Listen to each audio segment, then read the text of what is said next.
Sir एक हमेशा आपकी प्रेस ब्रीफिंग्स के अंदर हम देखते हैं कि you have a lot of focus on curbing on illegal spectrum, और इलीगल स्पेक्ट्रम उसके साथ बॉर्डर मैनेजमेंट, ये आपकी ब्रीफिंग्स में काफ़ी इसके ऊपर आप डिस्कशन भी करते हैं, you try to explain all the things, मगर जो एक इमीडिएट रिएक्शन आता है उसके ऊपर जो कि बहुत सारे सवालात को जन्म देता है कि बॉर्डर पर तो फौज और एफसी है, फिर स्मगलिंग क्यों हो रही है, बॉर्डर पर जब फेंस लग चुकी है तो इन्फिल्ट्रेशन क्यों हो रही है, और ईरानी खाम तेल हो, ब्रांडेड सिगरेट्स हो, पेट्रोल हो, ड्रग्स हो, जो भी हो, तो अगर ये बॉर्डर से ही हो रहा है और इसका रास्ता इलीगल स्पेक्ट्रम के लिए खुल रहा है, तो फिर इसमें फौज का फेंस का क्या किरदार रह जाता है? मैं चाहूँगी इस पर भी आप अपना रद्द अमल दें, और सबसे बड़ी चीज़ ये क्लियर कर दें कि इलीगल स्पेक्ट्रम से के हवाले से सबसे बड़ी मुखालफत आपको खुद क्या लगता है कि इस जानिब से, किन क्वार्टर्स की जानिब से आ रही है? बहुत शुक्रिया। I think you are in talking in context of a last briefing that we had, जहाँ पे हमने लीगल स्पेक्ट्रम की बात की और किस तरह ये लीगल स्पेक्ट्रम जो अरबों रुपया गैर कानूनी का सरपरस्ती करता है उस क्रिमिनल माफिया की और दहशतगर्दी की। और इसमें ये जो कन्फ्यूजन है कि अगर बॉर्डर पे फेंस है लगा हुआ है और फौज लगी हुई है तो फिर ये कैसे लीगल स्पेक्ट्रम ऑपरेट कर रहा है? तो दैट मीन्स कि समहाउ शायद फौज जो सी है इसकी इजाज़त देती है या इसकी सरपरस्ती करती है। देखिए ये इसमें and you talked about the Iranian तेल, उसकी आपने बात की कि वो क्यों आता है, ये कॉम्प्लेक्स इशू है। इसको पहले लेट्स टॉक अबाउट दिस जो इशू है आपका तेल का या ये बाकी आपने बात की, then will talk about fence, और इसको समझना आई थिंक ज़रूरी है। ये जो बलूचिस्तान के इलाके हैं जो मुतसिल हैं इसके साथ ईरान के साथ, दे आर नॉट लाइक, उनको अगर आप देखें तो इंफ्रास्ट्रक्चर और सहूलियात की तरह वो इस तरह नहीं जिस तरह हम यहाँ शहर में पिंडी में या इस्लामाबाद या लाहौर में। वहाँ पे आपने तेल की बात की तो वहाँ तेल ऐसे नहीं कि आप गाड़ी चलाएंगे और पेट्रोल स्टेशन पे चले जाएंगे और तेल डालेंगे। आपने ग्रॉसरीज लेनी है तो आप किसी मार्केट में जाएंगे और ग्रॉसरीज वहाँ से सुपर मार्केट से कार्ट भरेंगे और लेके आ जाएंगे। वहाँ पे जो बुनियादी सहूलियात हैं उनकी कमी है, चाहे वो तेल हो, चाहे वो साफ़ पानी हो, तालीम हो, सेहत हो, रोज़गार के मौके हो। तो जब एक, और ये बड़े वसी इलाके, एंड इट इज़ नॉट कि ये आज है, ये दिहाइयों से है, एक अरसे से। तो दे हैव, उनकी जो एक इकोनॉमिक सिस्टम है उसमें उनकी एक डिपेंडेंस है ऑन क्रॉस बॉर्डर ट्रेड, क्योंकि अगर वहाँ पे उन वसी इलाकों में अगर आप जो ज़रूरियात ज़िंदगी हैं ज़िंदा रहने के लिए वो नहीं देते और वो प्रोवाइड नहीं करते, और आप फौज को कहें कि आप इधर आ जाएं और ये बॉर्डर सील कर दें और बिल्कुल बंद कर दें और कोई चीज़ नहीं आने दें, तो फिर तो ये माफिया मजीद खुश होगा, कहेगा अच्छा जी ये मकामी लोग और फौज हमने आमने सामने खड़े कर दी। तो ज़रूरत इस अमर की है और उस पर काम भी हो रहा है कि बदतदरीज वहाँ पे जो ऑल्टरनेटिव जो रोज़गार है और ये सहूलियातें फराहम की जाए। तो आपने देखा होगा, मैंने अपनी ब्रीफिंग में ही बात की कि चमन में जब ये वन डॉक्यूमेंट रजीम का इनकाद हुआ तो हुकूमत ने और फ़ौज के ताउन के साथ हुकूमत ने और फ़ौज ने मिलकर वहाँ पे एक वो मार्केट, अल्टरनेटिव मार्केट, मैंने बॉर्डर मार्केट की बात की कि 94 एकड़ बन रही है, या शॉप्स क्रिएट की जा रही हैं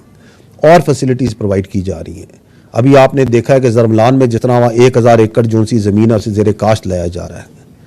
ये जो आपके मुतसिल इलाके हैं उन बहुत उधर कैपेसिटी है इन बॉर्डर एरियाज़ में एग्रीकल्चर की, जो आप, और उनके ऊपर भी बहुत से प्रोजेक्ट्स उनसे बलूचिस्तान की गवर्नमेंट के साथ मिलकर कंसीव किए जा रहे हैं, उन पर काम भी शुरू हो गए। तो we have to, the state has to provide first वहाँ पे बेसिक इंफ्रास्ट्रक्चर एंड ऑल्टरनेटिव जो आपकी एम्प्लॉयमेंट है, जो रोज़गार है मुतबादिल, और आप वो ना दें और कहें कि जी सब कुछ बंद कर दो, तो does it make any logic? और फिर जो ये भी आपको पता होना चाहिए कि जो वहाँ से चीज़ें आती हैं, मसलन ये तेल आता है, तो इसके जो परमिट है ये फ़ौज तो नहीं जारी करती, ये आर्मी या एफसी तो नहीं जारी करती। आर्मी और एफसी तो एक कंसिस्टेंट कोशिश कर रही है कि ये जो इलीगल ट्रेड है इसको कम किया जाए। और आपने अगर आप नंबर्स को देखें तो ये कहाँ 15-16 मिलियन लीटर योमिया से ये कितना कम होकर 5-6 मिलियन लीटर पे आ गया। ये फौज की, एफसी की, कानून नाफिज करने वाले, इंटेलिजेंस के, लेवीज की, इन सब की मुश्तरका क्वेश्चन से ही हुआ है ना। So it is a problem जिसके ऊपर एफसी, इंटेलिजेंस, लॉ इन्फोर्समेंट, तमाम इदारे लगे हुए हैं। but it requires a long-term solution, a sustainable solution, a people-driven, a people-centric solution. Now let's come to this idea of fence. क्योंकि एक बड़ी सिंपलिस्टिक थॉट है कि चूंकि ये फेंस लग गई है पाकिस्तान और अफगानिस्तान के दरमियान, इसलिए अब तो एक चीज़ यहाँ से वहाँ नहीं आ सकती, और अगर आ रही है तो इसमें यकीनन कोई फौज की या सिविल आर्म फोर्सेस की कोई ना कोई कनाइमेंस या उनका हिस्सा शामिल हो। यही आप, I think this is what you are trying to say, this is the option. इसके लिए, इसको समझने के लिए मैं आपसे 2-4 मिनट ज़्यादा में भी ले लूँ इसको समझाने के लिए, but this is an important issue which we need to understand. देखें, पाकिस्तान का जो वेस्टर्न बॉर्डर है ये तकरीबन 3,500 किलोमीटर से ऊपर है। आई थिंक 3,560 किलोमीटर का ये बॉर्डर है। इसमें जो अफगानिस्तान का हिस्सा है वो 2600 आई थिंक कुछ किलोमीटर है, और जो ईरान के साथ हमारा है वो आई थिंक 950 किलोमीटर के करीब है। तो ये जो बॉर्डर है ये बड़ा एक टफ टेरेन है, जैसे हम कहते हैं ना, इट्स ए वेरी दुश्वार, और तवील भी है और दुश्वार भी। उस पर जब फेंस लगाई तो उस फेंस के लगाने से जो गैर कानूनी आमदोरफ्त है, नकलो हरकत है, यकीनन उसमें कमी भी आई, वो चैनलाइज भी हुई और उसके फ़ायदे हुए। लेकिन ये कहना कि अब ये फेंस चूँकि लग गई है और इस पर एक सिक्योरिटी लग गई है तो अब तो एक परिंदा भी दम नहीं इधर से मारेगा, तो ये इसका मतलब, तो that is not the correct understanding of the ground situation. और उसके कुछ फैक्टर्स हैं। पहली बात तो ये है कि दुनिया में कोई भी बॉर्डर वाटर टाइट कंट्रोल नहीं होता। आप मिसाल ले लें अमेरिका के और मैक्सिको के बॉर्डर की। अमेरिका के पास बहुत रिसोर्सेज हैं, चाहे वो इकोनॉमिक हों, टेक्नोलॉजी के हों, सिक्योरिटी के हों, मिलिट्री के हों, लेकिन फिर भी जो अमेरिका का मैक्सिको के साथ बॉर्डर है उस पर गैर कानूनी नकलो हरकत और स्मगलिंग एक मुद्दा है या नहीं है। इसके मुकाबले में आप पाकिस्तान अफगानिस्तान का बॉर्डर देखें, मैंने आपको बताया कि वेरी टफ टेरेन, और हमारे पास तो ना वो इकोनॉमिक रिसोर्सेज है, ना उतना पैसा है, ना वो टेक्नोलॉजी है, ना हम कोई क्लेम करते हैं कि हमारे सैटेलाइट ऊपर से एक सुई भी देख लेते हैं जो हरकत कर रही होती है, ना उस तरह हमारे ड्रोन्स फिर रहे हैं पूरे इलाकों में, ना हमारे पास उस तरह की बाकी जो रिसोर्सेज होते हैं वो मौजूद है। तो ये कहना कि हाँ जी चूंकि फेंस लग गई है अब कोई चीज़ इधर से पार जा रही है तो सरपरस्ती ये फौज कर रही है, एफसी कर रही है, तो अमेरिका में क्यों नहीं उनकी आवाम कहती? इतने रिसोर्सेज हैं, सब कुछ है, तो ये नकलो हरकत हो रही है, वहाँ तो कोई नहीं ये बात कहता, क्योंकि वहाँ कोई झूठा प्रोपेगेंडा, इस तरह का फेक न्यूज़ प्रोपेगेंडा जो एक सिस्टमैटिक तरीके से किया जा रहा है वो उसकी ना इजाज़त देते ना वहाँ कोई करता है। दूसरा पॉइंट ये है कि ये जो बॉर्डर्स होते हैं दो मुल्कों में ये म्यूचुअली गार्डेड होते हैं। एक तरफा कोई मुल्क जो है ना एक बॉर्डर को गार्ड नहीं करता, दोनों मुल्क मिलके ये इंश्योर करते हैं कि इधर से उधर स्मगलिंग नहीं होगी, गैर कानूनी नकलो हरकत नहीं होगी, मूवमेंट वीज़े पे होगी, और हर चीज़ जो सी एक तरतीब कवानीन और कायदे के मुताबिक होगी। आप मुझे बता दें कि पाकिस्तान अफगानिस्तान के बॉर्डर में क्या ये दूसरी जो साइड है उसके पास ये विल आपको नजर आती है? ये वन डॉक्यूमेंट रजीम वीज़ा हम इंप्लीमेंट करते हैं, उधर से तो कोई विल नहीं है। और अगर नंबर्स की बात की जाए तो पाक अफगान जो बॉर्डर है इसके ऊपर आई थिंक 1457, आई थिंक 1400 से ऊपर 1452 या 1457, 1400 आई थिंक 52 के करीब पाकिस्तान की चेक पोस्टें हैं, जबकि अफगानिस्तान की जो चेक पोस्टें हैं वो कोई 200 के करीब, 200 से थोड़ी ज़्यादा है। अगर नॉर्मल देखा जाए तो I think it's the ratio is एक पाकिस्तानी चेक पोस्ट पे maybe I think numbers में थोड़ा सा ऊपर नीचे में होगी 5-1, एक पाकिस्तान की 5 से ज़्यादा चेक पोस्टों पे अफगानिस्तान में एक चेक पोस्ट लगाई हुई। सो उससे वो भी नज़र आ जाता है कि how much they are interested कि उस बॉर्डर को वो मैनेज करें, कंट्रोल करें। रिसोर्सेज की कमी भी हो सकती है, लेकिन interestingly it is not only less number of post और द बॉर्डर गार्ड। हमने ये भी देखा है कि जब गैर कानूनी नकलो हरकत होती है, स्मगलिंग होती है या और लोग पार कराए जा रहे होते हैं, तो उस तरफ से फायर करके और तरीकों से उसको फैसिलिटेट किया जाता है। ये कौन से और दो मुल्कों के बॉर्डर में होता है कि जहाँ पे जो बॉर्डर में जो मूवमेंट्स हैं उसको आप फैसिलिटेट कर रहे हैं एक मुल्क के, जी चलें जी आप इसको पार करें। अगला पॉइंट जो तीसरा पॉइंट है वो समझने की ज़रूरत है कि ये जो बॉर्डर क्रॉसिंग पॉइंट्स हैं आपके, जहाँ से ये ज़्यादातर आमदरफ्त होती है, वहाँ पे खाली एफसी की तैनात नहीं है, वहाँ मल्टीपल एजेंसीज तैनात हैं। कस्टम्स है, FIA है, लेवीज है, FC है, जिनका ज़्यादा काम हिफाजत के लिए होता है, and there are multiple other agencies. और ज़रूरत इस अमर की है कि उनके ऊपर एक सेंट्रल इंतज़ामी ढांचा बनाया जाए, ताकि ये जो बयानिया बनाया जाता है कि ये इसको पार कराएं, ये पार कराएं, तो एक सेंट्रल अथॉरिटी बनाई जाए जो ऑथराइज भी हो, अथॉरिटी भी हो और जो रिस्पॉन्सिबल भी हो,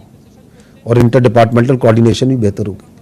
और चूंकि यहाँ पे बहुत अफगानी भी हैं और नकलो हरकत भी बहुत ज़्यादा है, अफगानिस्तान एक लैंडलॉर्ड कंट्री भी है, उसका भी स्ट्रेस है इन बॉर्डर क्रॉसिंग्स पे, तो देयर इज़ ए नीड कि यहाँ पे जो रिसोर्सेज हैं बढ़ाए जाएँ,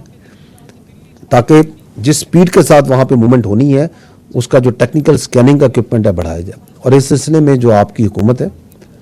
वो इस पर बड़ी सीरियसली इस पर काम कर रही है, ताकि जो सा सिस्टम को ज़्यादा इफेक्टिव और ज़्यादा एक सेंट्रल अथॉरिटी के नीचे लाया जाए। But there is yet another issue, और वो इशू ये है कि पाक अफगान जो बॉर्डर है इस पर मुतअद्दिद डिवाइडेड विलेजेस और कबाइल हैं, और ये सदियों से हैं उस इलाके में। सो जिस तरह हम यहाँ समझते हैं कि इस बॉर्डर को उस तरह मैनेज किया जा सकता है, नकलो हरकत को इस तरह कंट्रोल किया जा सकता है, तो ग्राउंड पे the situation is a little bit more complex. And then पांचवी बात ये है कि आपका ये जो अफगानी है जो मुहाजिरीन की शक्ल में लाखों की तादाद में पाकिस्तान में मौजूद, रजिस्टर्ड भी हैं, गैर कानूनी भी हैं, उसकी वजह से भी आपकी नकलो हरकत इज़ नॉट वेरी सिंपल, उस पर बहुत स्ट्रेस होता है, क्योंकि यहाँ पे वो लोग मौजूद हैं लाखों की तादाद में, डॉक्यूमेंट्स भी इलीगल बने हुए हैं। एंड दैट इज़ वाई कि आपने देखा होगा कि काफ़ी अरसे से ये हुकूमत जो सी है और कानून नाफिज करने वाले इदारे भरपूर कोशिश में कंसिस्टेंटली कर रहे हैं कि ये जो गैर कानूनी तारिकीन वतन है they must go back to their countries, और इसमें नो कॉम्प्रोमाइज़ है, इसमें कोई टॉलरेंस नहीं है। तो ये भी this is one of the tool, अगर इस पर काम मुकम्मल किया जाए जिस तरह किया जा रहा है, तो उससे भी जो आपकी इलीगल क्रॉसिंग्स हैं और मूवमेंट है गुड्स की, ये कम होगी। अगर आप इन सारी चीज़ों का अहाता करें जो मैंने आपको ब्रीफली बताई हैं, तो आपको ये अंदाज़ा होगा कि ये जो बयानिया बनाते हैं कि ये फेंस है और सिक्योरिटी लग गई है, तो अब तो कोई चीज़ अगर आ रही है तो ये तो फिर फ़ौज की सरपरस्ती में आ रही है और जान के ये कर रहे हैं, तो वो बयानिए की दो ही वजूहत हो सकती हैं कि या तो ये बयानिया बनाने वाले ज़मीनी हकाइक से बिल्कुल बेखबर हैं, कुछ नहीं उन्हें पता, या फिर उन्हें मुकम्मल पता है and they are on agenda कि हमने इस बयानिए को बनाना है और हमने लोगों को बेवकूफ़ बनाना है और हमने फ़ौज के और अवाम के दरमियान बदएतमादी पैदा करनी है, हमने लोगों के जहन में जहर घोलना है। और मेरा ये ख्याल है कि ज़्यादा ये बयानिया बनाने वाले लोग ये बेखबर नहीं है, बिल्कुल बाखबर है और जान के बनाते हैं। दूसरी वजह इसको बनाने की उनका एक और फ़ायदा भी है, वो ये कि ये जो इशू है इसको इतना मतनाज़े कर दो, इतना कंफ्यूज कर दो, ताकि जो एक्चुअल इश्यूज हैं जिनकी हमने भी निशानदेही की वो रिजॉल्व ना हो। और उसका फ़ायदा ये है कि वो जो इलीगल स्पेक्ट्रम जो इससे अरबों रुपए कमा रहा है, जब वो इश्यूज रिजॉल्व नहीं होंगे तो वो कार्रवाई उनकी दिहाड़ियाँ चलती रहेंगी, because you have made this issue so complex, so confused, कि ये जो मैंने आपको बताया जो असल वजूहात हैं, जो असल अंडरस्टैंडिंग है वो बनने ना दो। So that is why they do it. इसलिए हमें ये चाहिए कि हम असल इस मसले को समझें, इसका भरपूर तदारक करें। और इम्पॉर्टेंट जो पॉइंट है, वेरी इंपॉर्टेंट पॉइंट, वो ये है कि डिस्पाइट ये जो बयानिया बनाया जाता है, वी मस्ट ऑल्सो एक्नॉलेज, जो मैंने पहले भी कहा कि यस, फेंस बनने से और सिक्योरिटी लगने से इलीगल क्रॉसिंग्स और मूवमेंट्स पे कंट्रोल आया है। It is not ideal, it can get better and better provided we keep on working and we keep on investing on this. और आपने देखा होगा अक्सर व बेशतर, शायद आपने प्रेस रिलीजेस में भी आईएसपीआर की देखा होगा कि हम ये जो खारजी हैं, इन खारजी दहशतगर्दों को हम कई बार फेंस पे इंगेज करते हैं और वो मारे जाते हैं, क्योंकि वो उस फेंस एक रुकावट बनी है उनके लिए, और उसकी मॉनिटरिंग हो रही है एक तरीके के साथ, but lot can be done. And most importantly the most important action that we need to take is that कि जो पकड़ा जाए, चाहे वो दहशतगर्द है, चाहे वो स्मगलर है, चाहे वो कोई और प्रॉक्सी है, जो वहाँ पकड़ी जाए उसको कानून के मुताबिक सख्त से सख्त सजा दी जाए, क्योंकि लीगल डेटरेंस के बगैर आप इस काम को कंट्रोल नहीं कर सकते। Thank you.